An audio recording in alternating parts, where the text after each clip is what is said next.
Ok, estimados alumnos, tengan todos ustedes muy buenas tardes. El día de hoy vamos a tener una conferencia sobre pobreza e informalidad en el posniño. ¿Okay? Ya ustedes saben cuáles han sido los resultados de la última información estadística del INEI vinculada a la pobreza. Lo que se ha observado es que la pobreza se ha incrementado y existen múltiples razones por las cuales esto ha ocurrido. También hemos visto que después de la pandemia se sufrió mucho, ¿ok? En primera instancia, porque justamente los factores vinculados a evitar que la pobreza siga extendiéndose terminaron afectando, yendo contra la población. Y ahora con el tema del fenómeno del niño también, ¿no? Aunque debemos de dar las gracias de que el fenómeno del niño no ha sido tan fuerte como se esperaba, de igual manera algunos sectores se han visto afectados y esto también ha generado un efecto negativo sobre la pobreza. En el día de hoy vamos a tener aquí a dos economistas que nos van a hablar sobre este tema. Uno de ellos es Johnny Campana, que me acompaña acá al lado derecho. Johnny es magíster en Economía por la Universidad San Andrés de Argentina. Es economista por la Universidad Nacional San Antonio de Abad del Cusco. Ha llevado cursos de especialización relacionados con temas de género, pobreza y proyectos sociales. Y actualmente es economista senior del área de Desarrollo Económico y Social del Departamento de Estudios Económicos de Macroconsult.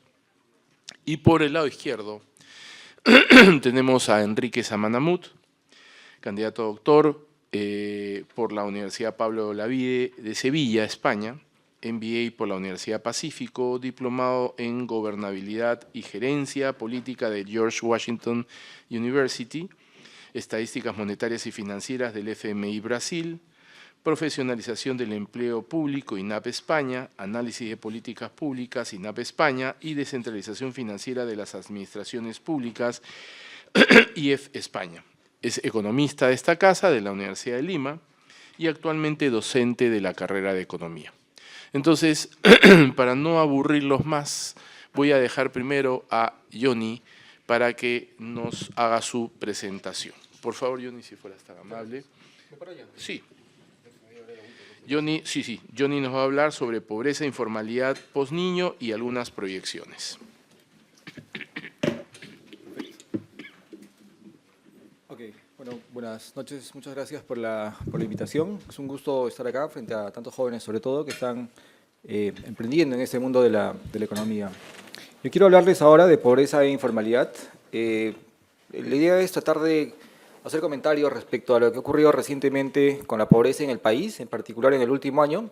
Como sabemos, este último año no ha sido el más auspicioso que ha tenido el país. Probablemente es en las dos últimas décadas uno de los peores años después de la pandemia en términos de resultados sociales.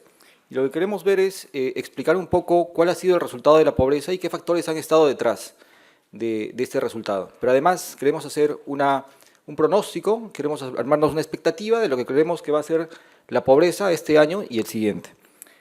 Voy a hablar, creo que harto de la pobreza, bastante menos de informalidad, pero bueno, luego en las preguntas podemos complementar. Una consulta antes de esto. ¿Cómo es la dinámica? Expongo y van preguntando. Perfecto. Tú haces la exposición, al final de la exposición hay un conjunto de preguntas Ya. y de ahí pasa Enrique. Perfecto. Ok, vamos a lo nuestro. ¿Cómo evolucionó la pobreza? Esa es una pregunta importante porque se trata probablemente, la pobreza probablemente es la variable más importante cuando se estudia el subdesarrollo de los países. Y debo decir que la pobreza, si bien más o menos todos la entendemos de manera común, se entiende algo así como una suerte de incapacidad, de dificultad de un hogar, de una persona para alcanzar bienes que pueden ser deseables o para alcanzar un nivel de bienestar que puede ser socialmente deseable, su medición es mucho más compleja. De hecho, hay bastantes metodologías de medición de la pobreza. Hay métodos monetarios, métodos no monetarios, perdón, enfoques monetarios de medición de la pobreza, enfoques no monetarios. Recientemente está muy en boga la discusión sobre la pobreza multidimensional, que básicamente descansa en la exploración del bienestar a partir de consideraciones no monetarias. Queremos ver si es que las personas llegan o no a acceder a ciertos bienes y servicios que son socialmente deseables, pero no medidos desde un punto de vista monetario.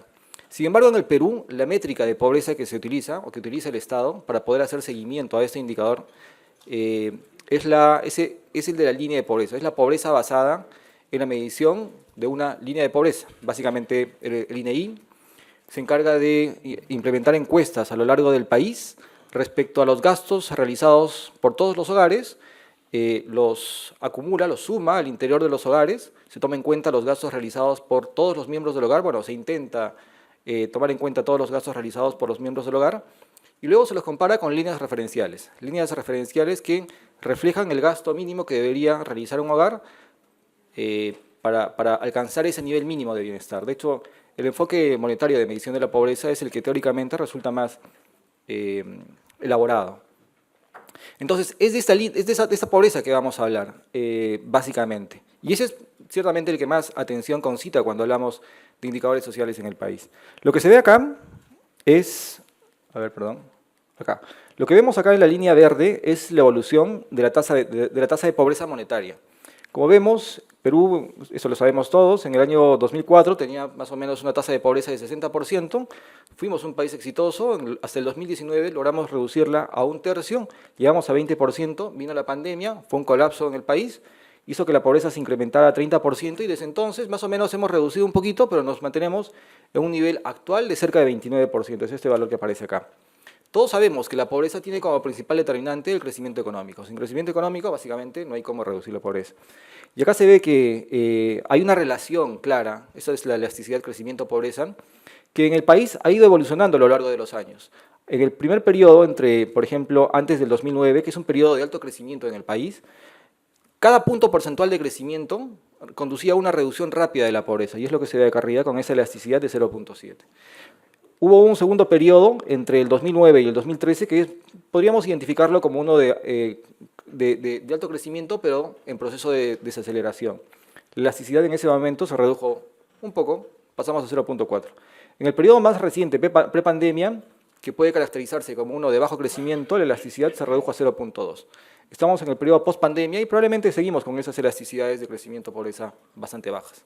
Hay un reto importante que tiene que ver con tratar de acelerar el crecimiento para que esa pobreza se reduzca. Este gráfico de la derecha es interesante porque justamente refleja ese vínculo entre crecimiento y pobreza.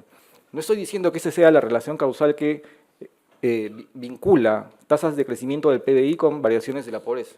Solamente es un resultado estadístico que uno puede observar. Lo importante de este gráfico es que en el Perú en las últimas décadas hubo 3 episodios en los cuales hubo un crecimiento de la pobreza. 4 episodios, perdón. El año 2017, cuando tuvimos un fenómeno del Niño, hubo crecimiento en el país, pequeño, pero este golpe del fenómeno del Niño hizo que la pobreza se incrementara principalmente en el norte. El año 2022, el año antepasado en este caso, cuando tuvimos un episodio de alta inflación. Y ahora el año 2023, no estoy contando el 2020, por supuesto, porque es el año de pandemia en que la pobreza creció. Y este último año del 2023, en que fue el primero, sin contar la pandemia, de las últimas décadas en que hubo una reducción del PBI y un incremento consecuente de la tasa de pobreza. Pero ustedes observan que este punto está alojado dentro más o menos dentro de esta recta, ¿no?, que vincula correlacionalmente el PBI con la pobreza. Bueno, solamente ha sido una respuesta natural de la pobreza ante un incremento, ante una reducción del PBI. ¿Qué más ha ocurrido en este periodo? Perú, además de tener una tasa de pobreza que se ha reducido significativamente, ha podido consolidar ha podido incrementar una clase consolidada. En el gráfico, estas barras en verde son la población que es no pobre y no vulnerable. Es una población consolidada con poco riesgo de caer en pobreza, digámoslo así. En amarillo aparece la población vulnerable, que es aquella que tiene una probabilidad de al menos 10% de caer en pobreza. En el Perú, cuando fuimos reduciendo la tasa de pobreza, fuimos abultando también este segmento de población vulnerable, pero también incrementando este segmento de población consolidada. Llegamos al 2019, teníamos más o menos 34-35% de población vulnerable, pasamos al 2020 con 36% de población vulnerable, y en la actualidad este segmento de población vulnerable se está reduciendo. Como ven, entre el 2020 y 2023 pasó de 36 a 31%, y se ha incrementado la tasa de población, o el segmento de población pobre. Ese segmento de población consolidado básicamente se ha mantenido constante. ¿Qué significa? Que en los últimos años, ese segmento de población que estaba con riesgo de caer en pobreza, bueno, solamente ha caído en pobreza. Se veía venir. Hubo poco crecimiento, hubo poca generación de empleo e ingresos, y bueno, ocurrió lo que debía ocurrir. Ahora bien, cuando hablamos de población vulnerable, estamos hablando de un espectro bastante grande y complejo de población. De acuerdo a las estadísticas oficiales que tiene el INEI, esa población vulnerable es aquella que tiene al menos un 10% de probabilidad de caer en pobreza, pero no es homogénea al interior de la distribución de gasto. Si ustedes ven acá en estas barras, lo que estamos mostrando es la concentración de población vulnerable en torno a anchos de banda del gasto respecto a la línea de pobreza. Por ejemplo, esta primera barrita muestra la proporción de población vulnerable que está a un 10% de la línea de pobreza. La segunda barrita muestra lo mismo, pero en población que está entre 10 y 20% de la línea de pobreza. Claramente, las personas o los hogares que están a una distancia mayor de la línea de pobreza, los que están más a la derecha, tienen menos riesgo de caer en pobreza. Aquellos que están más pegados a la línea de pobreza tienen mayor riesgo de caer en pobreza. Estamos hablando de una población de alrededor de, ¿cuánto es esto? ¿10%? Más o menos 10% de población que está a una distancia de 20 puntos porcentuales de la línea de pobreza, que ante un shock importante de ingresos y precios como el que ocurrió el año pasado, podría caer nuevamente, o podría caer en pobreza. Entonces, pero no es el total de población, no es ese 36% o 31% de población el que tiene riesgo de empobrecerse rápidamente, ¿no? Es una proporción menor, pero que muestra un poco la fragilidad de nuestra población y nuestra economía para poder sacar a las personas de la pobreza, o consolidarlas por lo menos fuera de la pobreza. ¿Qué más ha ocurrido en este tiempo? Las zonas rurales ciertamente son más pobres, esa no es historia nueva. Acá lo que estamos viendo es la pobreza entre el 2019 y 2023, pasamos de 20 a 29%, pero en el ámbito rural básicamente nos mantuvimos relativamente constantes. En el 2019 teníamos 40%, 40.8% de pobreza, actualmente estamos en 39.8%, digamos, se redujo un puntito. Pero ¿qué ocurrió en el ámbito urbano? En el 2019 teníamos 14.6, actualmente estamos 26.4, casi 10 puntos porcentuales por encima. La pobreza, por tanto, ha cambiado un poco de cariz. En antaño, la pobreza era eminentemente rural, ahora ya no lo es tanto. Ahora también tiene un rostro bastante más urbano. Y digo esto porque es el ámbito urbano donde la pobreza se ha incrementado más. Esas son las tasas de pobreza por cada uno de los dominios. Seguramente varios de ustedes tienen mucha familiaridad con el ENAO. Estos son dominios, ¿no?, típicos de análisis. La costa urbana, la sierra urbana, la selva urbana, Lima metropolitana, son esos ámbitos donde la pobreza se incrementó más. Y en Lima metropolitana en particular, fíjense que pasó de 14 a 28%, es increíble. Nunca en antaño hubiésemos esperado eso en un periodo tan corto. La pobreza extrema, sin embargo, también se ha incrementado. Vean ustedes que al inicio teníamos 2.9 en 2019 y actualmente estamos en 5.7.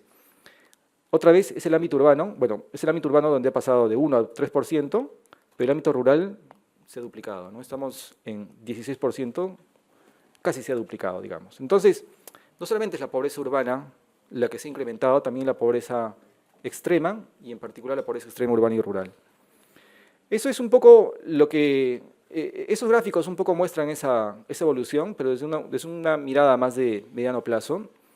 Acá se ve la proporción de población pobre que habita en el ámbito urbano y rural. En amarillo, la proporción de población pobre que está concentrada en el ámbito rural, y en verde la que está concentrada en el ámbito urbano. Hasta el año, ¿cuánto es esto? 2010, más o menos, la mayor parte de la población pobre estaba en el espacio urbano. Sin embargo, a partir de entonces, la pobreza se fue reduciendo, pero se fue alojando mayormente en el ámbito urbano. Y actualmente 73% de los pobres están en el ámbito urbano. Y eso no ha parado de crecer, como ven. Después de la pandemia, en el año 2020, hubo un salto significativo y el grueso de la población pobre se encuentra en el ámbito urbano. La pobreza extrema también ha empezado a crecer. Y ojo, la pobreza extrema es un problema bastante complejo porque implica personas u hogares que no pueden alcanzar una canasta básica alimentaria. Una canasta básica alimentaria básicamente que es aquel límite referencial que permite a las personas, bueno, referencialmente, ¿no?, alcanzar requerimientos calóricos mínimos. Fíjense cómo ha saltado también de 26% en 2019 hasta 44, 45% en la actualidad. Entonces, hay un proceso de empobrecimiento que cada vez se torna más urbano. Y eso es importante porque esto debe gatillar el despliegue de políticas públicas, políticas sociales, políticas laborales, que probablemente no se han implementado completamente en el país. ¿Qué más se puede ver en este horizonte? Ha aparecido un problema de persistencia de la pobreza. Fíjense ustedes, acá está, este es un gráfico que se construye con los datos de panel del ENADO. En rojo aparece la población que es pobre por más de un periodo, por 2 periodos en particular. Estamos hablando de una base de datos de panel, ¿no? En verde aparece la población que sale de la pobreza y en azul la población que entra de la pobreza. La pobreza no es un problema estático, no es un problema dinámico, la gente entra y sale de la pobreza dependiendo de las oportunidades que tiene para generar ingresos. Lo que hemos visto en los últimos años es que esta población que permanece más de un periodo dentro de la pobreza ha empezado a incrementarse. Se va haciendo más persistente la pobreza. Y esto es complicado, porque mientras más persistente se hace la pobreza, más difícil es salir de ella. Pero no solamente es eso, sino que cuando las personas son pobres pueden empezar a tomar decisiones de gasto que comprometan la calidad del consumo. Acá lo que se ha observado, por ejemplo, es que en el último año, solamente es la variación 2023-22, si bien ha caído el gasto per cápita real en poco menos de 1%, el consumo de alimentos ha caído en 2.5%. Gasto esencial. El gasto en salud también ha caído en 3.4%. Otra vez, el gasto esencial. La gente, mientras más persistente se hace la pobreza, empieza a tomar decisiones de recomposición del gasto y puede que empiece a comprometer el consumo de estos bienes y servicios que pueden ser esenciales dentro del hogar. En correlato con esto, debo decir que también se ha incrementado, acá no aparece en el gráfico, pero se ha incrementado en el país la proporción de población que experimenta déficit calórico. Probablemente, frente al incremento de precios, la contracción de los ingresos, la población ha tenido que tomar decisiones de gasto que condujeron a ajustar la calidad de los alimentos que consumen y, bueno, comprometieron su consumo de calorías. De hecho, estoy haciendo un trabajo sobre eso y espero tener una descomposición sobre el efecto inflación, recesión en la variación del consumo de calorías en los últimos años.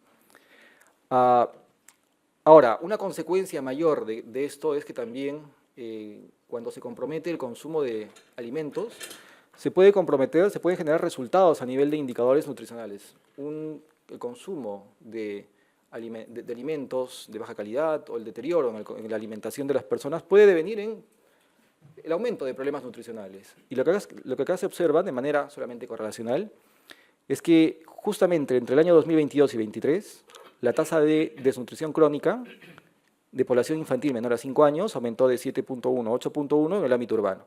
En el ámbito rural cayó. A nivel nacional probablemente se mantuvo estable, pero en el ámbito urbano, que es donde mayormente afectó la inflación, aumentó de manera significativa.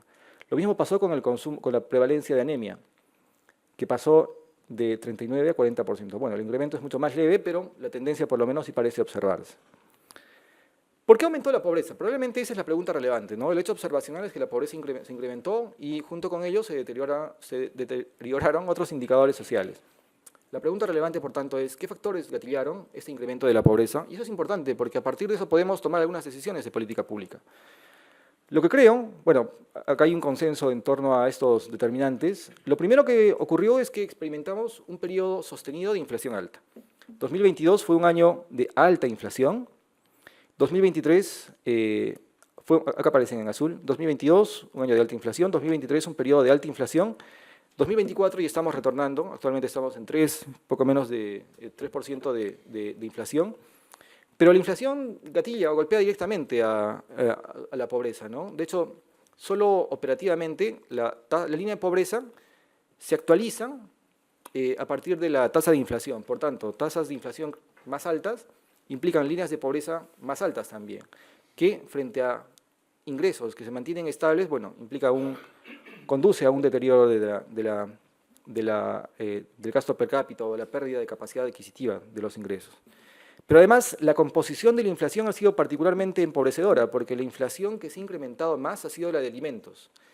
Y los hogares más pobres, los hogares que tienen menos ingresos, tienen una mayor composición de gasto de alimentos, es lo que se ve acá en ese segundo gráfico. Fíjense que el decil más pobre de gasto destina cerca del 57% de su gasto a alimentos, mientras que el decil más rico apenas lo hace en un 30%. Por tanto, si es que la inflación de alimentos es la más grande y yo consumo más, gasto más en alimentos, entonces la inflación que experimento siendo pobre es mucho más alta que la del promedio de la población o que la de las personas más ricas.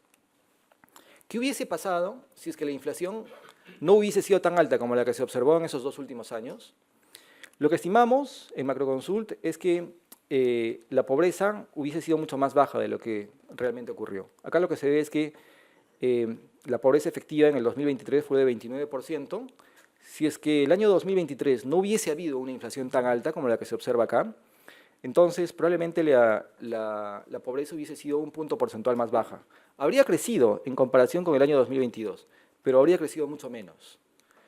La recesión no fue tan grave, el decrecimiento de la economía fue tan grave realmente, no fue tan grande, pero con una inflación tan grande, bueno, entonces el gasto se contrajo mucho más de lo esperado.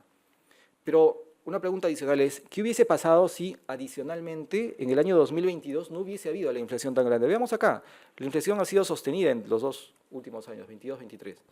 Lo que estimamos es que si es que no hubiese habido inflación en el año 2022 y tampoco hubiese habido inflación en el año 2023, actualmente la pobreza sería de 26%.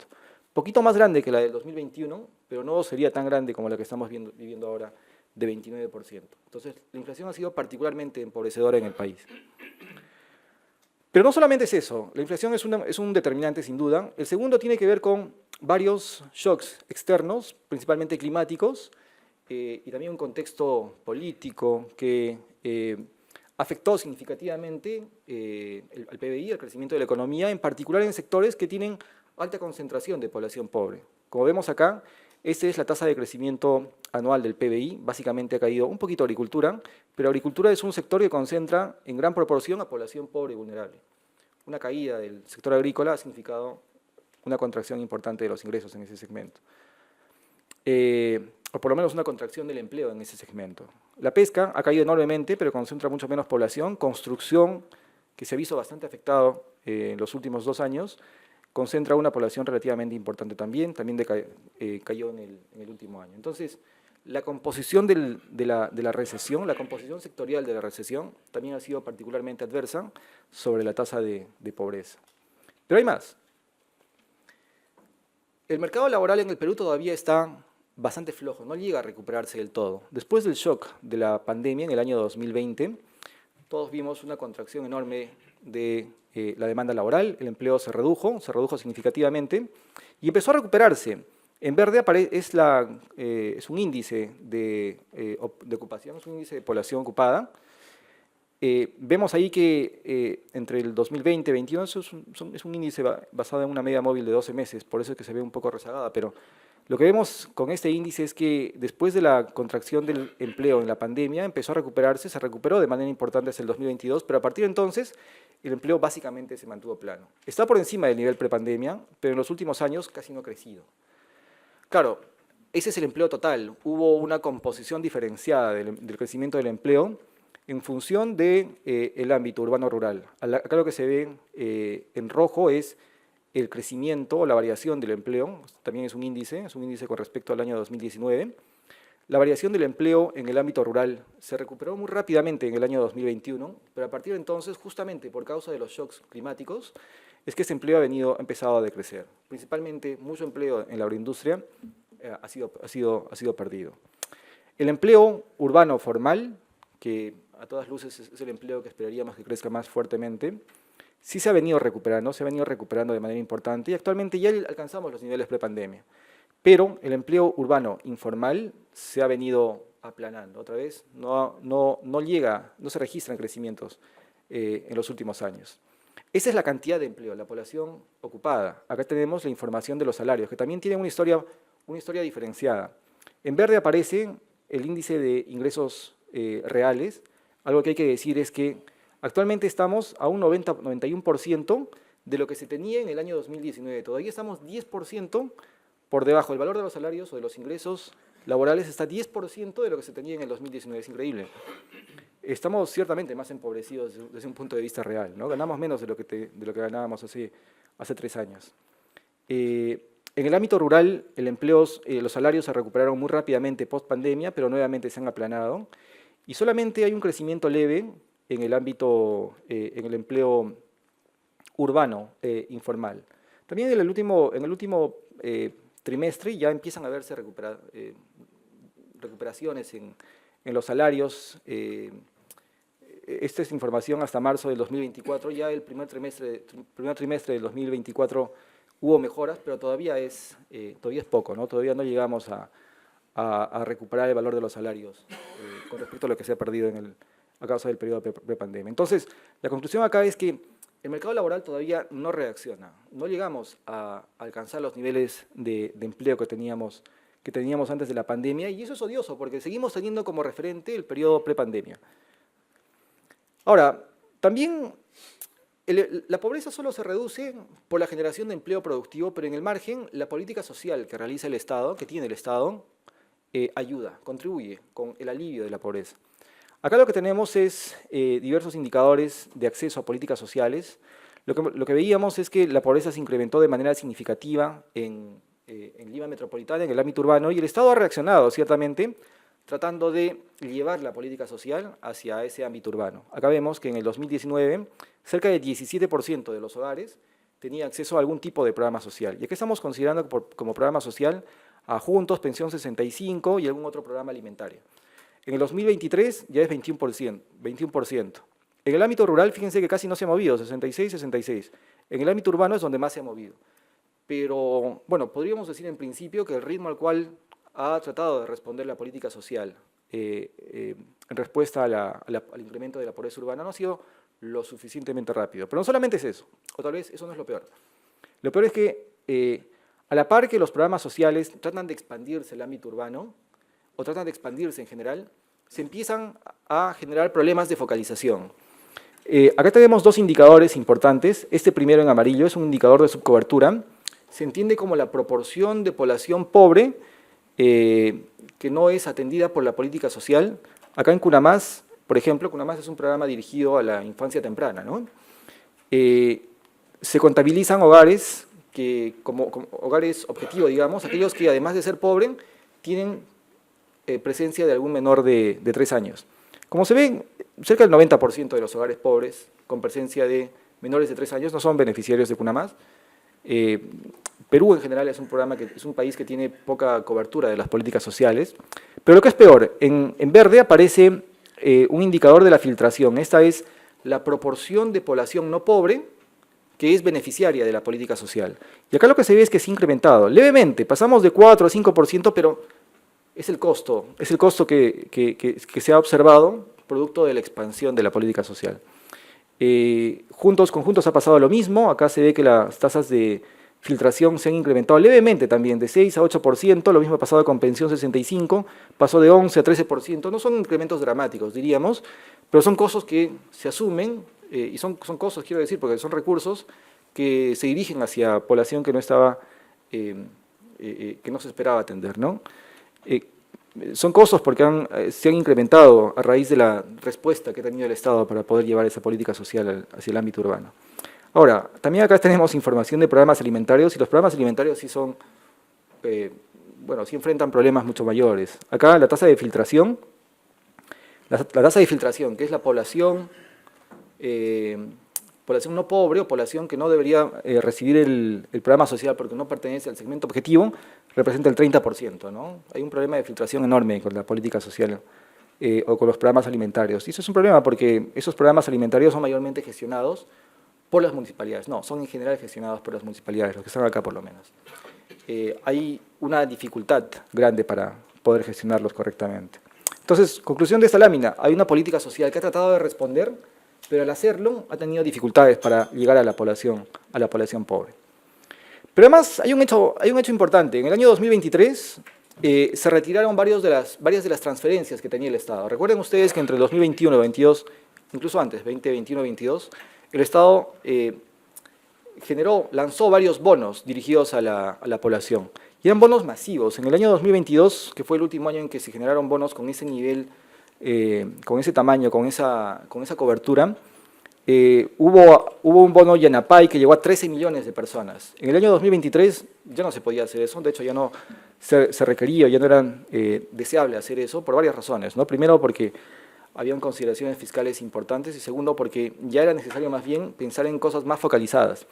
En ese momento se retiraron los apoyos tan masivos, ya no hubo tantos, hubo un bono alimentario que se esperaba que llegara a poco más de 4 millones de personas, ya no eran las 13 millones de personas, pero además en magnitud eran bonos mucho más pequeños, eran bonos de 200 soles, 250 soles, frente a este otro Yanapay que tenía cerca de entre 300 y 700 soles.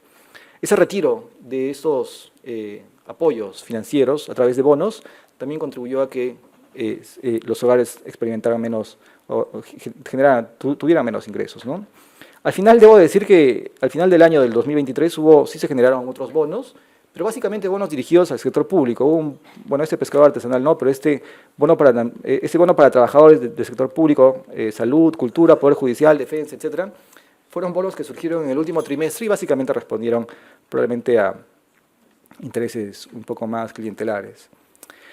Ok, el panorama no es simpático, como ven han sido varios factores, y acá podríamos hablar de varias otras cosas más. Creo que esas son las más importantes, pero la pregunta relevante es, ¿qué deberíamos esperar de este año y los siguientes? Ya este año 2024, creemos todos que la economía va a mejorar, no va a mejorar tanto como quisiéramos, pero creemos que va a ir mejor, y eso debería tener impacto sobre la evolución de la pobreza. Lo que vemos acá es la estimación, la proyección de pobreza. Bueno, primero en el año 2023, ese es un gráfico que ya mostré anteriormente, el PBI cayó en 0.55%, y esa es la composición sectorial de la variación del PBI. Para el año 2024, en Macroconsult, esperamos que la economía crezca. El PBI va a crecer este año, y va a crecer en 2.2%. Pero no solamente es esto, sino todos los sectores van a salir de ese terreno negativo. Esperamos que todos los sectores crezcan este año. Entonces, ese es en principio un determinante importante, por lo cual deberíamos esperar que juegue a favor de la reducción de la pobreza. Pero no solamente es eso, sino que este año el Estado ha sido particularmente agresivo. Acá ustedes ven algunas etiquetas de los diarios, algunos diarios del país. El Estado ha sido particularmente agresivo con la expansión de los programas sociales en ámbito urbano. Tal vez se le va un poco de la mano, ciertamente, ahí uno puede ser crítico, pero parece que ese determinante o ese componente va a ayudar un poco a mejorar algunos indicadores de pobreza de corto plazo. Como digo, la política social no resuelve el problema de la pobreza, pero sí la alivia. Con eso, lo que esperamos es que en el corto plazo, en este año 2024, la pobreza caiga. Debe caer cerca de un punto porcentual en nuestro escenario base. Incluso en nuestro escenario más pesimista esperamos que la pobreza caiga. Y también en el año 2022, si todo marcha bien, la economía también esperamos que crezca. Es un año preelectoral, pero esperamos que dentro de todos los determinantes de crecimiento se mantengan sólidos y con eso también la pobreza debería caer. Entonces, en el escenario base, esperamos que la pobreza al final del año 2025 se mantenga en cerca de 27%. No es un gran logro, seguimos siendo un país que tiene más de un cuarto de la población pobre, pero eso es mucho menos malo que lo que actualmente se observa. Y es importante, esta última lámina, y con esto cierro, es importante ver un poco la perspectiva de mediano plazo o de largo plazo. Actualmente, o según nuestros cálculos, vamos a llegar a una tasa de pobreza de 27% en el año 2025. ¿Cuándo vamos a retornar a las tasas de pobreza prepandemia? Esa es la pregunta relevante. Lo que nosotros, bueno, acá hay mucha menos proyección, acá hay un poco más de adivinanza, se pueden calcular elasticidades, crecimiento, pobreza, tratar de hacer pronósticos de largo plazo, pero creemos que si es que la economía alcanzara tasas de crecimiento promedio de 3% anual en los próximos 10 años, entonces la pobreza podría retornar a sus niveles prepandemia, a ese nivel de 20%. No estamos pidiendo mucho, como ven. No somos fatalistas, han salido otras proyecciones que hablan de 25 años, ¿no? De plazos necesarios para retornar a las tasas de pobreza prepandemia. Particularmente nosotros, y yo en particular creo que no, creo que exigiéndole un poquito nada más a la economía, con tasas de crecimiento de 3%, podríamos llegar a esos niveles prepandemia. A partir de entonces, ya la reducción de la pobreza se hace un problema más complejo, porque hay un núcleo duro de la pobreza en ámbito rural disperso, que es de difícil acceso, y que requiere ciertamente política mucho más focalizada, más finamente focalizada. Pero con eso podríamos llegar a los niveles prepandemia. Si logramos algo más y conseguimos acelerar el crecimiento, podríamos conseguir que la pobreza llegue a sus niveles prepandemia incluso antes, en tan solo unos 5 o 6 años, ¿no? Pero ¿eso de qué depende? De que finalmente haya crecimiento económico, que es el más importante determinante de la reducción de la pobreza. Bueno, eso es. Muchas gracias, quedo atento a cualquier comentario.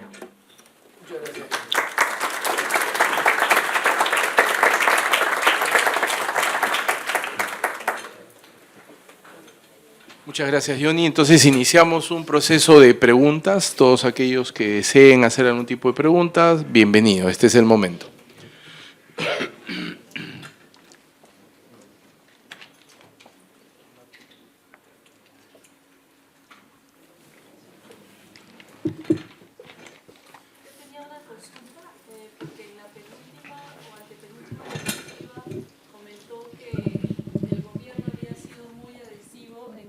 Ahora los programas sociales, ¿cierto? Darle, creo que, mayor presupuesto, pero en diapositivas anteriores me parece que mencionó que estos programas sociales no tenían demasiada efectividad, ¿no?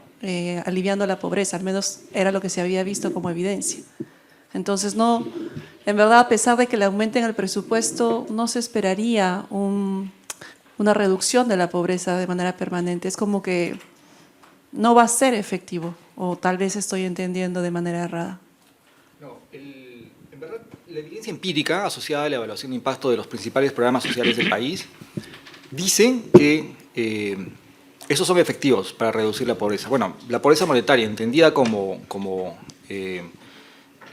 digamos, la capacidad de generar un gasto per cápita por encima de la línea de pobreza, ¿no? Esos son efectivos, porque casi es un resultado matemático, ¿no? Matemático. Juntos transfiere 100 soles y, bueno, son 100 soles adicionales que el hogar tiene para poder gastarlos.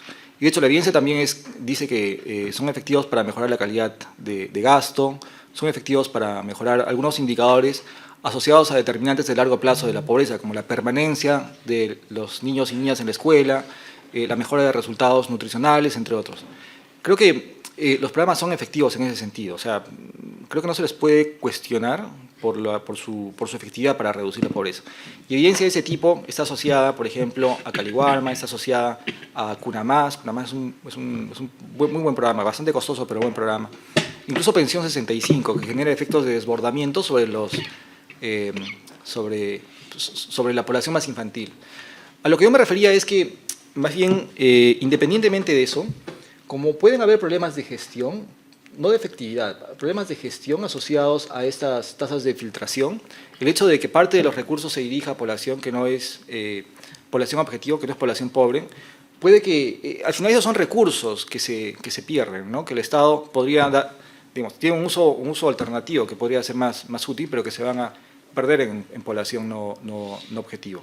Básicamente me refería a eso, ¿no? Pero la efectividad de los programas yo particularmente no lo cuestiono.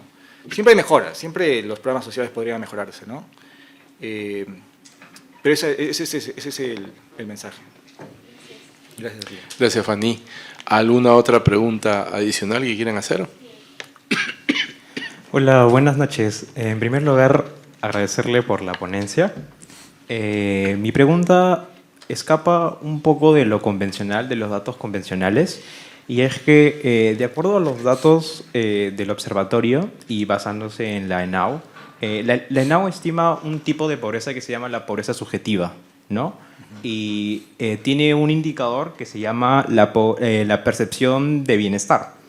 Entonces, lo que básicamente encontramos, bueno, lo que encontré en el observatorio es que casi 70% de los pobres no extremos y los pobres no extremos perciben que viven bien.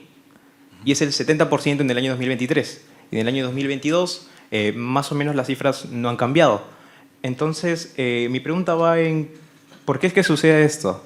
¿Por qué es que estamos hablando de una pobreza que tiene raíces idiosincráticos o a qué se debería esto? Esa es una muy buena pregunta. Seguro que la pregunta a la que te refieres, Leonardo, tiene una pregunta en el módulo de percepciones que indaga, más o menos se formula así. ¿Usted cree que con los ingresos que tiene vive bien, muy bien, mal o muy mal? ¿No? Es una pregunta más o menos así. Ok. Lo que yo tengo como lectura sobre la pobreza subjetiva es que esas métricas, de manera general, no son completamente útiles, por diversas razones. Primero, porque no hay una construcción correcta de una línea de pobreza subjetiva, ¿no? A diferencia de una línea de pobreza objetiva como la monetaria, que sí se mide de manera completamente objetiva. Probablemente defectuosamente, pero sí tiene un constructo conceptualmente formulado bastante riguroso. En el caso de la pobreza subjetiva es mucho menos claro. Pero además, lo que yo tengo como lectura, decía, es que esas líneas de pobreza, esas tasas de pobreza subjetiva deberían calcularse sobre las personas que están alrededor de la línea de pobreza. En ese segmento, las coincidencias son mucho mayores. Fuera de ese segmento de población, las tasas de pobreza subjetiva son mucho más referenciales, menos precisas, ¿no? Pero también sabemos que hay, en la literatura, esos otros indicadores que miden bienestar de manera subjetiva son, digamos, indicadores que pueden explorarse y pueden ser de utilidad, ¿no? Pero creo que desde el punto de vista de la política social, son indicadores más referenciales que los que se construyen a través de métricas objetivas como la línea de pobreza monetaria, una línea de pobreza más estructural, más multidimensional, ¿no? Yo te respondería de esa manera. Muchas gracias, Esaú. Dale. Buenas tardes. Muchas gracias por la charla. Yo tenía una duda más que todo sobre las proyecciones que realizaron del escenario base, pesimista y optimista. Quería saber un poco más sobre la metodología y data que se utilizó para eso. Muchas gracias por la pregunta. Nosotros hemos desarrollado un modelito que se basa en los microdatos del ENAO. Básicamente tomamos toda la información del ENAO, los 35.000 registros de hogar, y los choqueamos por las tasas de crecimiento sectorial que tenemos. Macroconsult pronostica tasas de crecimiento sectorial, así que los metemos al ingreso a través de la participación del ingreso sectorial dentro del hogar, ¿de acuerdo? Eso como primer punto. Luego de eso, para trasladarlos hacia el gasto, utilizamos unos ratios de traslación, le llamamos, que se obtienen a través de regresiones cuantílicas que vinculan el gasto con el ingreso. Eso se hace para 100 percentiles y con eso podemos saber, funciona bastante bien, porque se puede saber la proporción de gasto que se corresponde con el ingreso a lo largo de la distribución de gasto, ¿no? Y luego de ello, con eso podemos hacer un estimado de gasto que se actualiza con expectativas de inflación y que se actualiza con expectativas que se tienen de la variación en el gasto público, que llega hacia población pobre. Con todo eso, es manipulación de la microdata. Lo tenemos bien documentado en Macroconsult, pero con todo eso es que sale la información del pronóstico de gasto. Y también se asumen tasas de crecimiento demográfico, ¿no? Más o menos 1% o algo así, y eso da lugar a las estimaciones realizadas. Básicamente es eso, pero muchas gracias por la pregunta. Me gusta mucho ese tema, dicho sea de paso. ¿Alguna otra pregunta? ¿Algo adicional que estén interesados? Dale. Por el lado usted nos habla sobre la pobreza monetaria, que es un buen indicador, pero ¿qué opina de la pobreza multidimensional que lanzó el INEGI en 2023 sobre los 26 indicadores? Sí. Y también mi pregunta va con ¿cómo mejoraríamos esa tasa cómo bajaríamos esa tasa de filtración alta en la parte de los programas sociales, ¿no? Okay. Con respecto a lo primero, la tasa de pobreza multidimensional está en boga. Vamos a incorporar alguna métrica de pobreza multidimensional en el país que sea un indicador de seguimiento oficial como lo es ahora la tasa de pobreza monetaria. La dificultad que tenemos en el país actualmente es que no podemos integrar las bases de datos. De acuerdo a OFI, por ejemplo, OFI es la oficina, ¿no?, de la Universidad de Oxford que construye este índice de pobreza multidimensional bajo la metodología de Alkire y Foster. Ellos tienen un constructo de pobreza multidimensional para el país que más o menos da lugar a una tasa de cerca de 6-7% anual, pero utiliza datos de la ENDES. ¿Y por qué? Porque requiere información de nutrición. Son 3 dimensiones que mide: educación, salud y condiciones de vivienda. El indicador que tiene, y eso da lugar a una tasa de más o menos 6-7%. El indicador que tiene el INEI es mucho más complejo, tiene bastantes más dimensiones y bastantes más indicadores. Pero esas dimensiones e indicadores se miden a través de diversas bases, se miden a través del ENAO, a través de la Encuesta Nacional de Hogares, quiero decir, a través de la ENDES, la Encuesta Nacional de Demografía y Salud, y a través de la ENAPRES, por ejemplo, la Encuesta Nacional de Programas Estratégicos, entre otros. Y el problema es que esas bases de datos no pueden integrarse. Requerimos que la información provenga de un mismo individuo o de un mismo hogar. Y eso en la actualidad no ocurre, ¿no? Creo que el reto que tiene el país y el INEI en particular es tratar de integrar esas bases de datos. Probablemente eso requiera que... Es muy complejo porque requiere que la información se recoja a través de una base de datos que se aplique de manera común a un mismo hogar, ¿no? Pero sí es importante. O sea, como país deberíamos dar ese paso. Ya ocurre en Chile, ya ocurre en Ecuador, ocurre en Colombia. De hecho, estoy haciendo actualmente un trabajo sobre eso en Agroconsulta. Con respecto al segundo punto, ¿qué hacer para atender los problemas de filtración que hay en el país?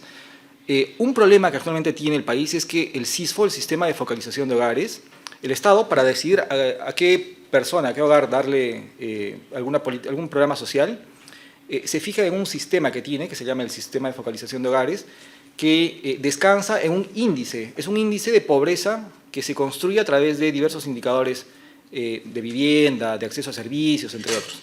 Y lo que ha pasado en el país es que ese índice fue construido más o menos en el año 2011 al 2015 y se ha deteriorado. Actualmente, ese índice que intenta pronosticar la condición de pobreza monetaria ya no lo hace correctamente. Entonces, lo que se requiere desde ese punto de vista es, primero, mejorar el sistema de focalización de hogares, mejorando ese índice de focalización.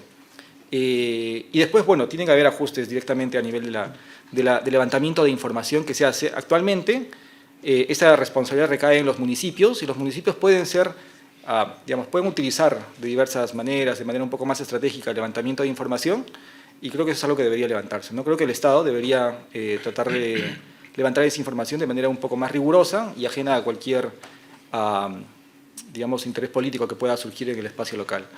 Esas yo creo que serían las dos primeras medidas que tomaría para mejorar la filtración. Muchas gracias nuevamente, Johnny, por las respuestas a las preguntas. Y ahora pasamos a nuestro segundo expositor, a Enrique Samanamut, quien nos va a hablar sobre el crecimiento para reducir la informalidad y la pobreza desde la perspectiva tributaria.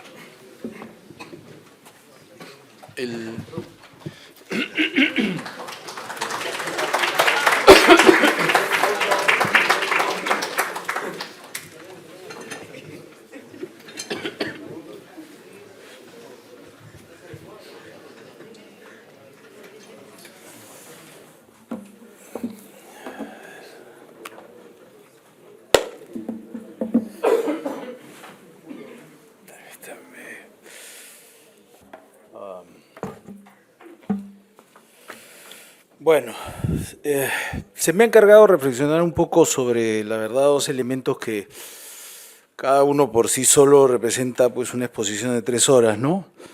Así que no pretendo entrar en detalles para no aburrirlos, pero presentaré cada uno por separado, en especial hablaré sobre la informalidad, lo cual cae a pelo porque entiendo que se ha expuesto bastante sobre la pobreza, pero luego veremos la conexión que hay entre ambos elementos, ¿no? Y lo voy a hacer desde una perspectiva institucional, que está ligada a crear nuevas instituciones que sean capaces de eliminar los costos que surgen pues, si una parte toma ventaja de la vulnerabilidad de otra parte, ¿no? Siendo una estrategia efectiva para cosechar relaciones de confianza en posiciones en conflicto.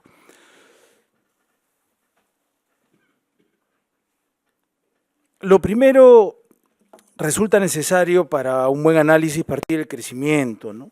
Y luego entenderemos por qué.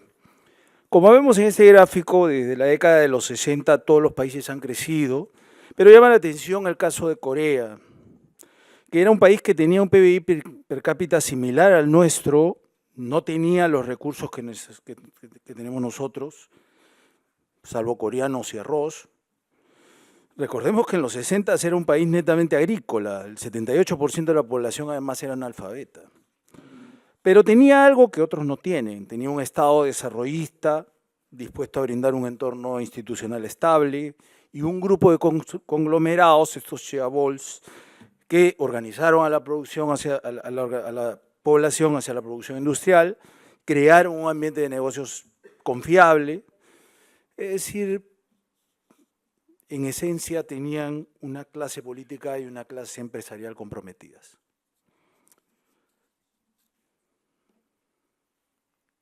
¿Qué hace que un país tenga éxito? En verdad, no existe consenso firme aún sobre qué genera el crecimiento.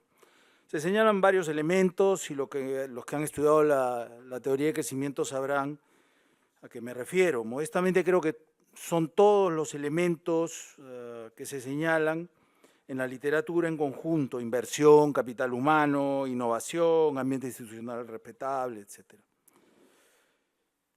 Pero yo prefiero ir por otra vía, ¿no?, que es la versión inversa que hace Aaron Acemoglu, Jan Robinson, y preguntarnos por qué fracasan los países.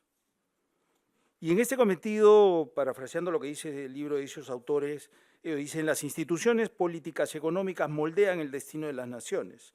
El éxito o fracaso económico de un país depende de si sus instituciones son inclusivas o extractivas.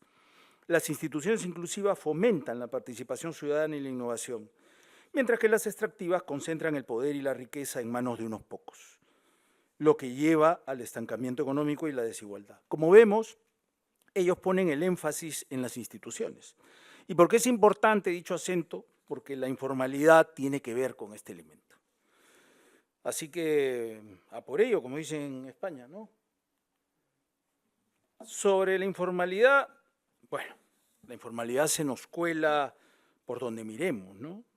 Construcciones informales, transporte informal, venta informal de bienes, ropa de marca copiada, cobro informal de baños en centros comerciales, pan con bromato para hacerlos crecer, grandes empresas usando imágenes sin permisos de derechos de propiedad, de autor, productos que incluyen un componente en su empaque que resulta ser solo un sucedáneo, universidades con fachada de AAA, hasta roles falsos, dicen.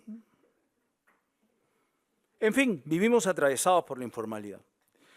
En una sociedad donde no están claros los límites razonables y consensuados que dividen lo que está permitido de lo que no está permitido, o que cuando existen no se hacen cumplir, en realidad es como la historia del Dr. Jekyll y Mr. Hyde, ¿no?, donde este último aparece en los momentos menos esperados y cada vez con mayor frecuencia.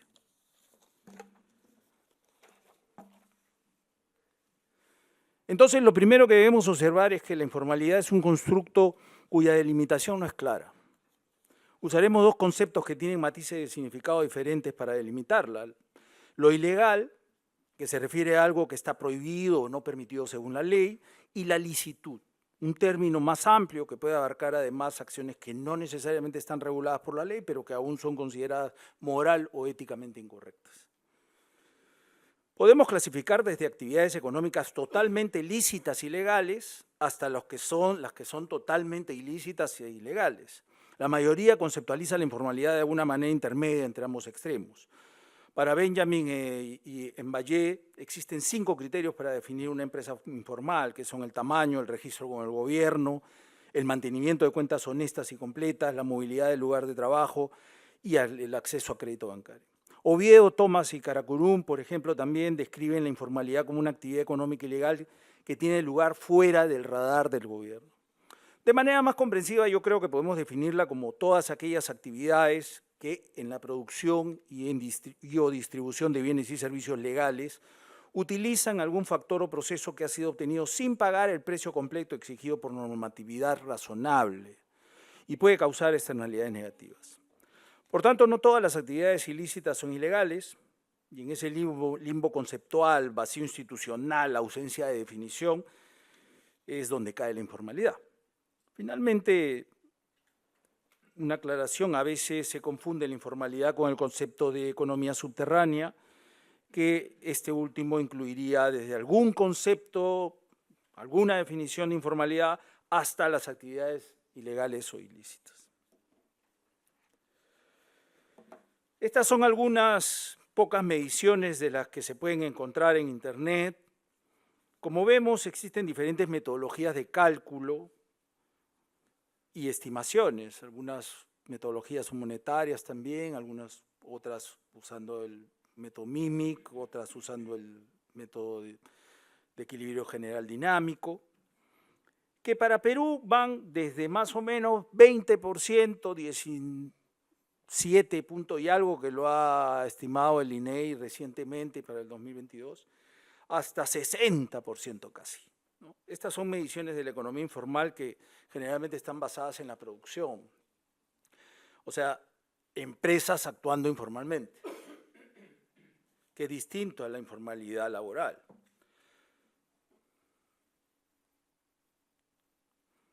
Ahora existen muchas teorías sobre el origen de la informalidad. Los enfoques estructuralistas, donde la informalidad es resultado de una heterogeneidad estructural de los mercados, donde hay mercados modernos que concentran poca mano de obra, pero que están integrados con los mercados internacionales, tienen una alta productividad, y mercados más tradicionales que, digamos, absorben la mayor cantidad de mano de obra, pero tienen una baja productividad, no están integrados, etc. Hay también un enfoque legalista, que es el más conocido por la mayoría, que es el enfoque de Hernando de Soto, según el cual el sector informal es consecuencia de las restricciones que impone un marco normativo engorroso, limitante, ¿no? En realidad son las ligadas al costo de cumplimiento de la normatividad formal. También tenemos el enfoque de ausencia estatal o de principio de autoridad laxa, es decir, donde los comportamientos se vuelven demasiado comunes para poder aliviarlos o suprimirlos, pues les reportan ventajas a los informales por encima de los formales. Entonces me refiero a eso que el extinto José Matos Mar llamaba el desborde popular. Y finalmente tenemos algunos enfoques también culturales, ¿no? Donde se pone el énfasis en patrones de comportamiento económico que se orientan a partir de ciertos valores propios de la cultura de origen de emprendedores, donde la formalización del negocio en verdad no forma parte de los valores culturales propios de esos migrantes de origen rural generalmente, y no constituyen entonces para ellos una prioridad, o constituyen una prioridad de segundo orden en todo caso para esos micro y pequeños empresarios. Si tomamos una de las mediciones intermedias, la que realiza el Banco Mundial a través de un modelo de equilibrio general dinámico, la informalidad en Perú estaría alrededor de 40%, ¿no? Pero ello, claro, no es motivo de orgullo para nada, porque en esta medición estaríamos en el puesto 16 a nivel mundial, sobre 150 países más o menos. Ahora, claro, si utilizamos otra metodología, por ejemplo la metodología MIMI que utiliza el mismo Banco Mundial, estaríamos en el puesto 5. El único país en realidad de América Latina que nos gana es Bolivia, ¿no? Como se aprecia ahí.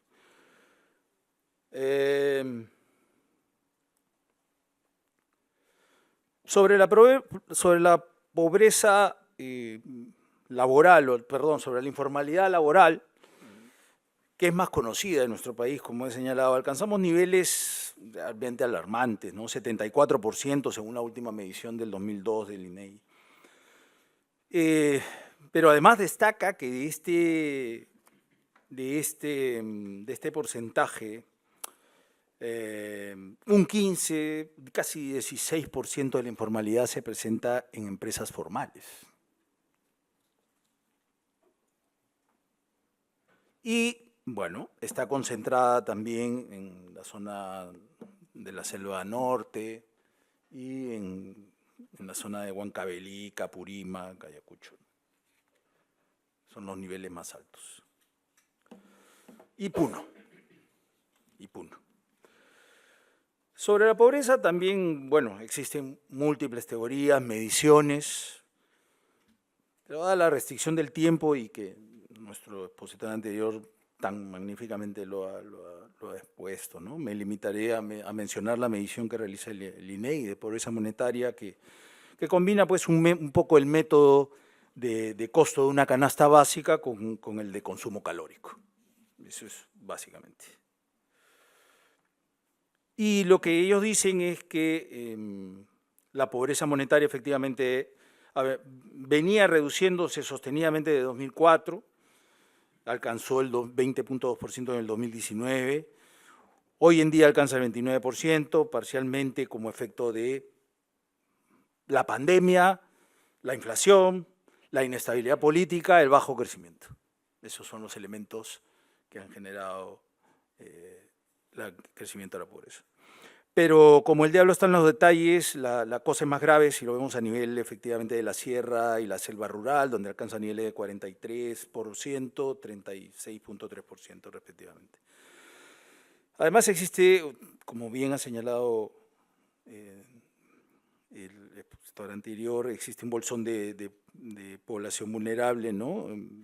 Aquellos que pueden caer rápidamente en la pobreza si la economía empeora, dependientes en gran medida de los programas de ayuda social, de las transferencias, población que más o menos, concuerdo, se calcula aproximadamente en 10% adicional, ¿no? Ahora, tratando de hacer una estimación modesta, no categórica, situándola más bien en un rango, si crecemos alrededor del 3% en términos reales en los próximos años, como está previsto en el marco macroeconómico, nos tardaríamos, más o menos nos vamos a tardar, dependiendo de la estimación, entre 5 y 10 años en volver a los niveles de pobreza del 2019, a los niveles pre-pandemia.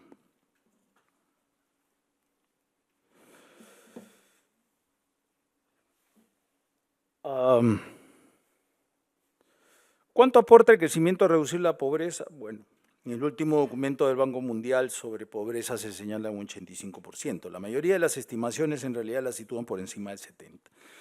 Una estimación que realicé en el año 2014 la situó alrededor del 75%. Pero lo más importante, más allá del impacto que tenga, es entender un poco lo que escribió el renombrado economista peruano Javier Iguíñez, ¿no? Que siempre les digo a mis alumnos, en la pobreza, dice él, influye el crecimiento, la política y el gasto social de lucha contra la pobreza. Pero el crecimiento explica las decenas, la política social, las unidades, y el gasto de lucha, los decimales.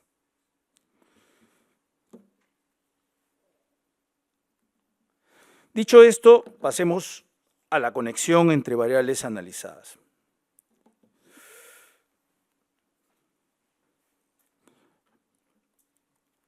Lo primero que tenemos que tener claro para conectar dichos constructos es partir de reconocer cuál es el o los problemas sociales más importantes. Recuerden que no todo se puede hacer, muchas veces los objetivos además entran en conflicto. Así que lo primero es elegir qué debemos solucionar primero, luego medir el problema, ya que, como dijo alguien, lo que no se puede medir no existe, ¿no? Tercero, desarrollar la política social. Y creo honestamente que la informalidad no ha estado presente en ninguna política social en los últimos 40 años. Incluso se tiende a creer que es un problema municipal. Algunas veces las autoridades se abocan a reprimirla, otras veces por lo mismo son permisivos. Buscamos diferenciar lo que es informal de lo que es ilegal, pero sin mucho éxito, como ocurre en la minería. Piénselo, incluso cada uno de nosotros. Para algunas cosas actuamos y juzgamos a otros bajo un cristal de mucha formalidad y para otras cosas somos muy informales. O también en un momento nos podemos comportar muy formalitos y en otro momento por lo mismo somos muy informales. Y es que en el fondo todos los seres humanos somos oportunistas. Algunos nos permitimos una dosis pequeña de oportunismo, otros se permiten una dosis mayor, y en ocasiones la necesidad, la pobreza nos motiva a pensar solo en nuestro bienestar a cualquier precio. Esa, por cierto, es parte de una tesis que vengo estudiando desde hace ya un par de décadas, que trata de demostrar la relación directa que existe entre crecimiento económico y niveles a priori de bajo oportunismo. Luego, asignar presupuesto a esas políticas. Y sexto, ya verificar la eficacia de ese gasto y evaluar su impacto. Después de eso, lo que podemos hacer es regresar a mirar si la política está dando los resultados, si no, pues la tenemos que repensar, por lo menos a corto y mediano plazo, y a largo plazo, inclusive, tenemos que mirar si las prioridades siguen siendo las mismas con las que iniciamos. Por ejemplo, en Europa están cambiando las prioridades, ahora mismo, ¿no?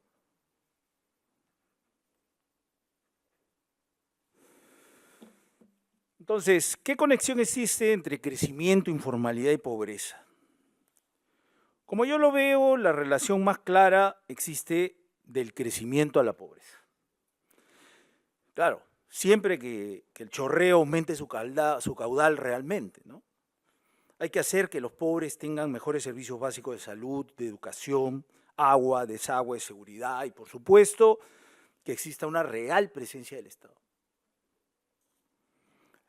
La segunda relación que podemos observar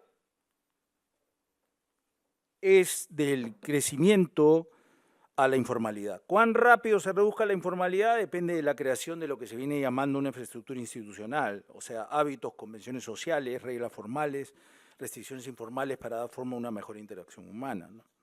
En esencia, un nuevo pacto social.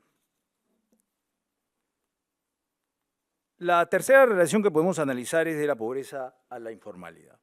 Cuando hay más pobreza, eso moviliza a la sociedad para enfrentarla y la forma que encuentran los pobres no es constituyéndose formalmente, ¿no? Nos guste o no, la informalidad tiene un costo y los ciudadanos no tienen una red de protección social mínima que existe, por ejemplo, en los regímenes que promueven el estado de bienestar, sino que lo tiene que hacer con los recursos posibles, y eso es muchas veces a través de la informalidad. De allí la dificultad para superarla, y dado que bajo esta premisa su represión más bien pasa a convertirse en un abuso de las autoridades, ¿no?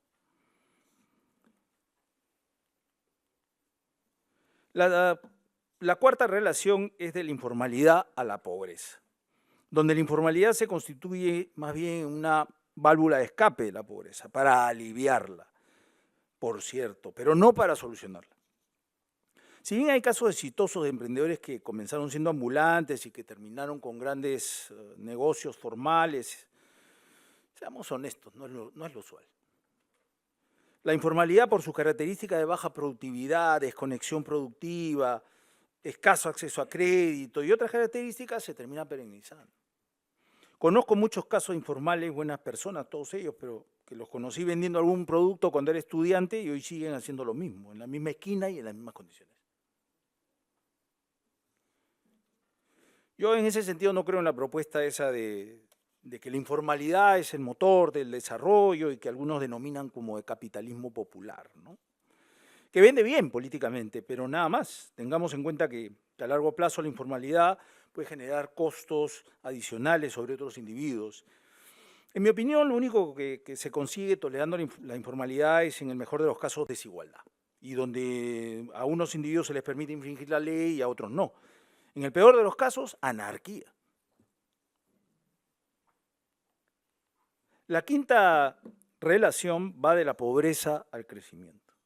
Creo que la pobreza está ligada a una menor educación, a incapacidad para entender procesos complejos, impaciencia. Eso a la larga genera conflicto social y hace obviamente más difícil el crecimiento. Y finalmente, la sexta relación de la informalidad al crecimiento. Toda actividad económica, legal o ilegal, aporta al crecimiento, al menos inicialmente, pero la informalidad lo hace de manera subóptima, o sea, bajo una ineficiente asignación de los recursos. Además, a mediano plazo, cuando se convierte en práctica común, se transforma más bien en una restricción al crecimiento. Es en este punto el que me interesa explicar un poquito más en detalle, ¿no? Para lo cual tendríamos que preguntarnos qué relación existe entre inestabilidad política y economía. ¿Van por cuerdas separadas? Veamos. Desde una óptica institucional, inestabilidad política siempre habrá. Ese es el lugar de la política, y llegar a acuerdos entre grupos que piensan distintos. Pero el crony capitalism, que viene a ser como un capitalismo de compinches, de amigotes, y la búsqueda de rentas, rent seeking, o sea, la búsqueda de rentas del otro, ¿no? Genera un juego de suma negativa porque implica un costo improductivo. El Estado de Derecho es la sujeción a las leyes en igualdad de condiciones, garantía de libertades fundamentales y división de poderes. En esencia, gobernanza política. Y el respeto de las instituciones permite un escenario donde puede fluir la asignación eficiente de recursos y brinda las condiciones para el crecimiento. Pero, ¿qué ocurre? Que muchos oportunistas, los que conocemos criollamente como los Pepe el Vivo, utilizan la informalidad para camuflarse, obtener rentas, hacer capitalismo de amigotes. El oportunismo dificulta llevar a cabo las políticas públicas que podrían beneficiar a los ciudadanos y la mayoría de las veces genera externalidades negativas. Así, en presencia del riesgo de filtración y aprovechamiento, los policy makers, los decisores de política, prefieren asumir una posición adversa al riesgo. Además, la informalidad afecta negativamente la innovación, porque tienen menor productividad y por lo tanto tienen un freno para crecer. Y no invierten necesariamente en transacciones inciertas que no son esenciales, como por ejemplo en investigación, en capacitación de sus empleados. Entonces esa baja productividad se mantiene en el tiempo. Inclusive si lograran crecer, hay algunos estudios como el de Mendy Mudida, Costamagna, Hidrobo, Acefa, etcétera, donde ellos señalan que el concepto de impronta muestra que el pasado informal deja huella. O sea que no es que... Además, también reduce la apropiación de los rendimientos de quienes sí pueden innovar, dado que incentiva una actuación empresarial oportunista que se aproveche indebidamente de la innovación de otros. Particularmente si la innovación no es difícilmente reproducible, si tiene la capacidad de adaptación y el Estado no hace cumplir adecuadamente las normas relativas a la protección intelectual. Incluso Perry en el 2007 argumentaba que la informalidad podría tener incluso efectos negativos en las decisiones de inversión o innovación de las empresas formales, porque reduce su participación de mercado y rentabilidad.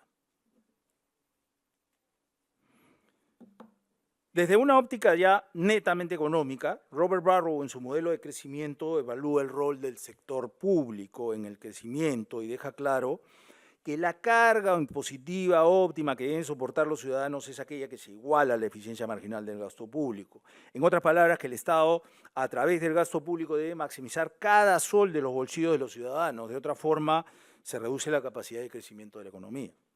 Así que volver a prácticas de dominancia fiscal, de responsabilidad en el manejo económico, es decir, a los viejos tiempos de la inflación, es una vía segura al desastre. Según datos internacionales y la propia Contraloría General de la República, la corrupción en el Perú desvía alrededor del 15% de los recursos presupuestales. En mi experiencia, estimo que otros 5 más o menos se van en ineficiencia del Estado, do y loss, y un peso muerto. Y lo que no se gasta de presupuesto cada año, que se devuelve, sobre todo en los gobiernos regionales y locales, es alrededor del 10%. Así que lo que queda efectivamente del presupuesto anual es más o menos el 70%. Todo esto crea unas finanzas públicas insostenibles, inestabilidad social creciente y que reduce la capacidad de crecimiento. Finalmente, algunas políticas que podemos priorizar para reducir la pobreza y la informalidad. Como ya señalamos, lo primero es crecer.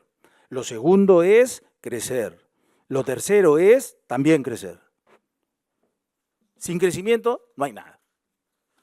También podemos señalar, claro, el respeto de las instituciones, mejorar servicios públicos, promover una cultura de confianza, reducir la tolerancia a la deshonestidad con políticas basadas o centradas en el ejemplo, promoción de emprendimiento y innovación, reducir la impunidad, fortalecer el Estado.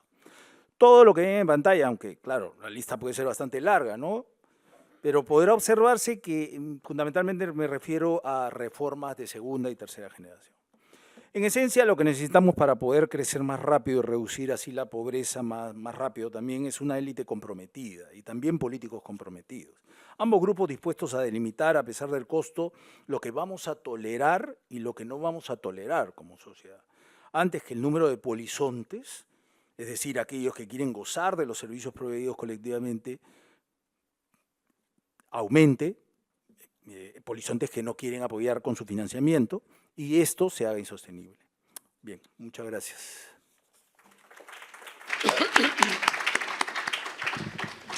Muchas gracias, Enrique. Y abrimos entonces el bloque de preguntas. No sé si hay por ahí alguien que tiene alguna pregunta que le gustaría realizar a Enrique. Ahí está, Kiyomi. Sí, profe, al final mencionó que en realidad todo iba conforme a fomentar el crecimiento, pero también en el gráfico, que era como una pirámide, explicó que, o sea, claro, el crecimiento afecta a la informalidad y a la pobreza positivamente, en el sentido que reduce ambas, pero también tanto la informalidad como la pobreza tienen una incidencia en el bajo crecimiento. Entonces, claro, lo que se establece es que se tiene que fomentar el crecimiento, pero ¿cómo se fomenta el crecimiento antes de fomentar una reducción en la informalidad y en la pobreza, para que luego sea como, o sea, lo veo también como un círculo vicioso? Entonces, ¿cómo romper este círculo? Bueno, es interesante lo que tú mencionas, Kiyomi, y me trae a la cabeza eso de qué es primero, si el huevo o la gallina, ¿no? O sea, primero los ciudadanos tienen que contribuir para brindar mejores servicios, o primero bríndame mejores servicios para yo sentirme que debo contribuir. Yo creo que, en mi modesta opinión, lo primero, lo que se tiene que hacer, porque no vas a esperar lo segundo, o sea, tienes que hacerlo primero. O sea, servicios públicos de calidad y luego exigir a los ciudadanos. O sea, en mi opinión, ese es el orden. Pero, claro, eso no significa que no, digamos, que entonces seas permisivo con la informalidad, o sea, significa que lo que pasa es que aquí, ¿qué hemos estado haciendo? Hemos estado exigiendo sin dar nada, o dando muy poco. Entonces, en todo caso, tienes que hacer las dos cosas: exigir, dar y exigir.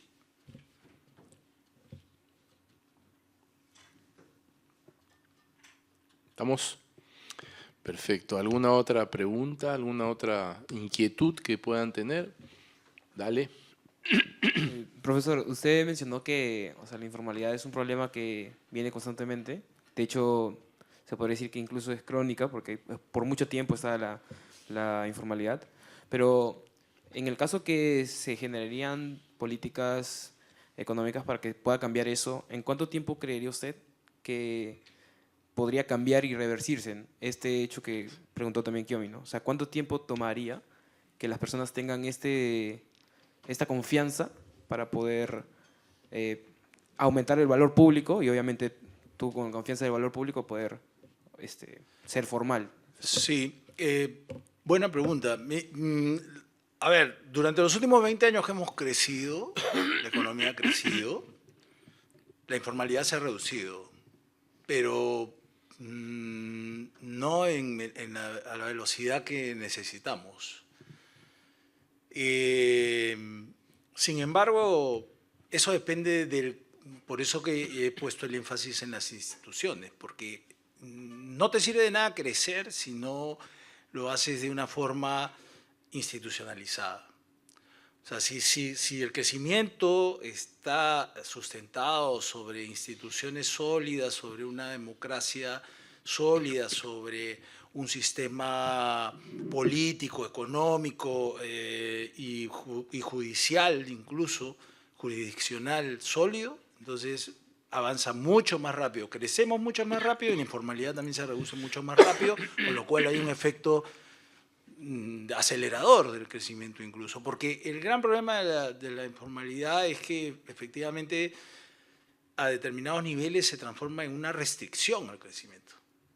Y era un poco lo que decía también Kiyomi, ¿no? O sea, hoy en día la informalidad es una restricción a crecer más, a mayor velocidad, más rápido. Entonces, mientras, digamos, claro, pueden andar independientes, se puede crecer con informalidad, sí, se puede crecer, claro, pero acá no estamos hablando de valores absolutos, estamos hablando de velocidades, ¿no? Y, o sea, si no tienes un país donde las instituciones se respetan, el crecimiento, pues, sí, va a ser lento. Y además, incluso puede resultar siendo precario, como estamos observando. O sea, que digamos, puede ser temporal, ¿no? Esporádico, digamos, ¿no?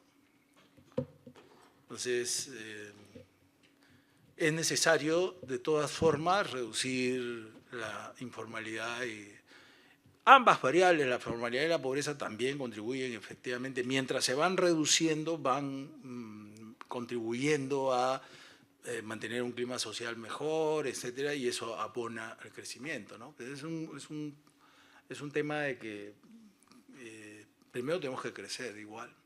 Primero es crecer. O sea, si no hay crecimiento, luego olvídate de lo otro. O sea.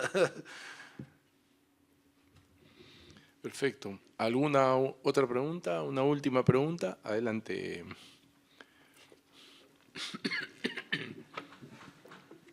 Profesor, buenas noches. Mi pregunta iba más por las mejoras en los servicios públicos. O sea, si hay un sector en el que el Estado se debería enfocar, en el sentido, por ejemplo, en la educación, el nivel de alfabetización, ya que al menos yo considero que muchas de las personas informales son las que en su gran mayoría han terminado la secundaria.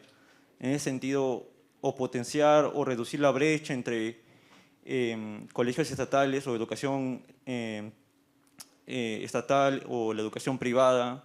Si usted considera que la educación es el sector en el que se debería invertir en su mayoría para reducir en un futuro la informalidad.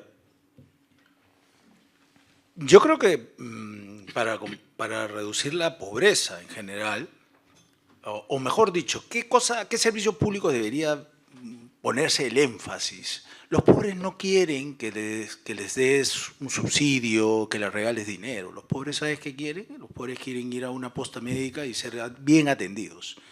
Quieren ir enviar a sus hijos a un colegio estatal y su hijo venga enseñándole a él. Los pobres quieren que pueda salir al parque con sus hijos y que no tenga que estar mirando a todos lados porque le van a robar. Eso es lo que quiere la gente.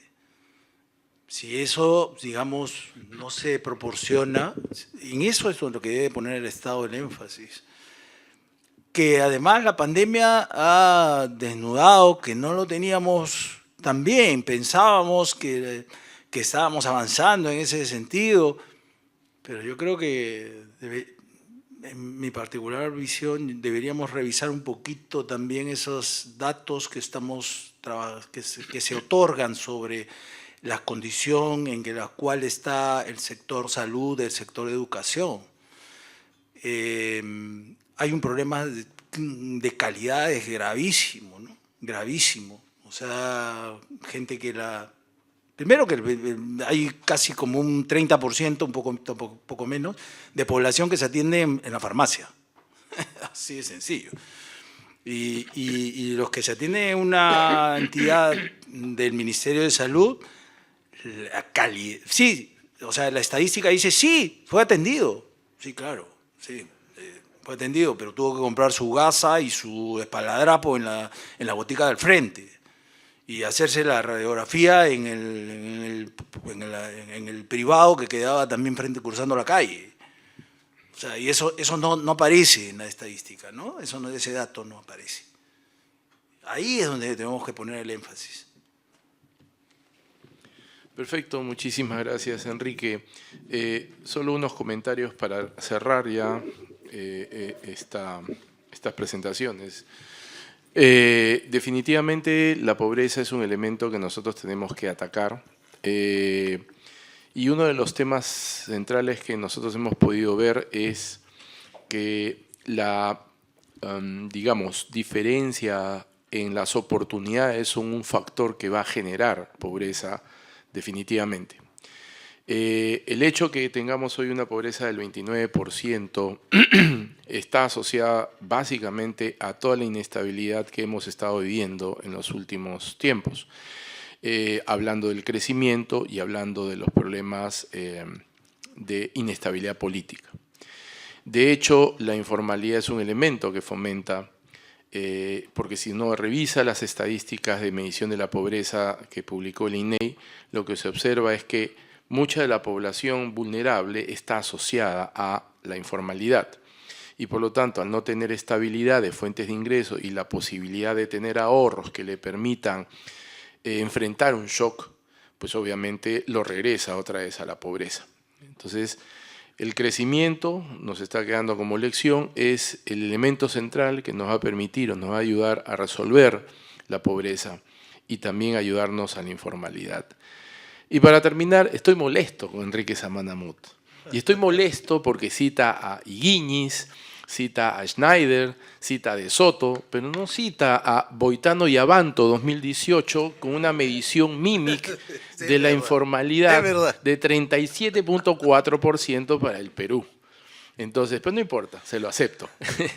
Muchísimas gracias, estimados alumnos, muy amable, y simplemente permítanme entregarles tanto a Johnny como a Enrique una carta de agradecimiento, por estar esta noche con nosotros. Muchísimas gracias a todos. Un aplauso.